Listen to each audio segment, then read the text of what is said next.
Ordoftoteen taboorana global media yooya nageeni sambadaada babaaruu fafayyuma tunin oduteen tamirga bitaa tamootuma keenyatiif ta'umat cufaati tataare 25 jikudhani tokko gankum lamaatiif 25ti qopheessituun oduu tanagam keenyati ana Hadija Liibaniiti itti dhiyaada.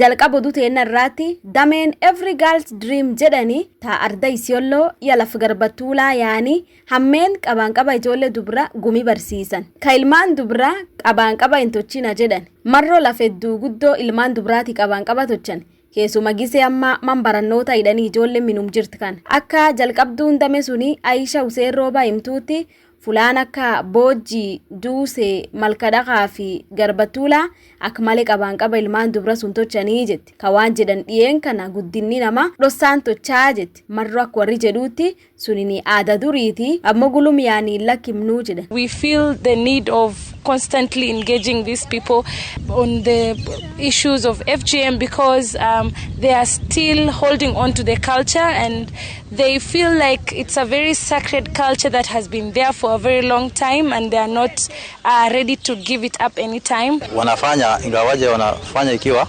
wanajificha. Nimeona ni muhimu sana usipokata hiyo kitu. Tumeona kukata naye ni hasara na kwa saa hii tumefundishwa ya kutosha na tukajua na tukaamua ya kwamba hakuna ukeketaji. Daayimtuu dhibiitti ka torbaani kunini torbaan mirgi ijoollee tiidhaanamanii damee mirgi namaa tiidhaanamti ta human right yeemte akka arda gaarrisaati dabi akka hedduu ka namaatti hojjetan keessuma ijoollee kaanin warriin kadhata akka mammurtii dhibii qofaat banan ka daba akkasiirra qorqoratu dabi kun daba akka dhiirawwaatti hojjetanii dabakka qabaanqaba ijoollee dubrafa fuudhis ijoollee dubra warra xixiqqoo ijoollee jallatanfa kaanini ulfin ijoollee dubra warra xixiqqooti fi dabum akka hedduu dhibi. Gender-based violence issues is on the rise in Garissa County of late and it is attributed to several causes. So the key challenges facing is number one, there is an increased case of sexual violence including defilement, intimate partner violence and sexual assault an example. But there are so many other forms of violence happening in our county. We request an independent court through your guidance and support to have an independent court that is meant for child protection and GBV cases purely where we don't have other cases to be had. So arda gaarrisaa callaaniiti arda tanariifalle akkasum damee mirgi namaati dhaanamtiin kadhatti akka mammurtii qofa ka waanum daba akka irra qorqorat jaaran keessuma dab ijoollee hojjetanfa ka waan jedhanii yoo man murtii ka akkasi banan dubbii hedduu ta daba akka ta ijoollee hojjetani urrisanii caqasanii obbaasanii jedhan. Sasa tukiwa na watoto tumepata, we call them child offenders. Kama hawa wamejihusisha na wizi hatuwaiti tena accused. Sheria ya watoto inasema tuwaite children offenders, so we have to take them.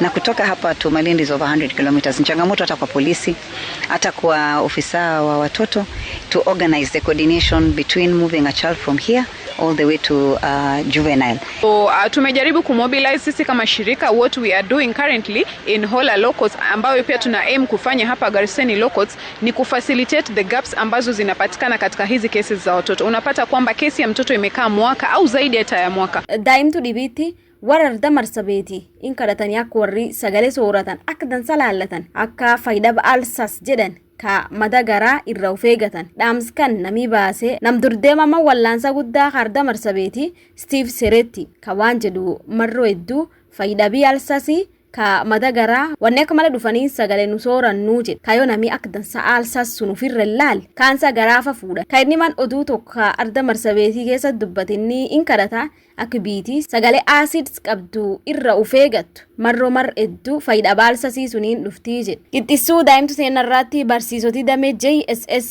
ta junior secondary school ta arda Nairobi yaquuf dhab warra himatti ka waan jedhanii beesen ji'aatu warraa kennan ta shilingi 17 akka malee diqqoo woomuun geettu fi jedhan warri ammin kadhatanii akka beese warra itti daran ka warri arda Nairobi dubbatanii waan jedhanii dameen beese fulaa akka qopheessitu beesum dhugu baasite beese kaytunu daranii jedhan warri waan jedhan barsiisoti akkamiin ijoollee karaa dansaan barsiif ka dhib irbaanii yaaddoo qaban sunin taatu ka beese itunu daraniiti jedhan. I'm being paid 17,000 my friends. Yes. 17,000 divided by 2 for my guide. Bado sijalipa rent, bado sijakula.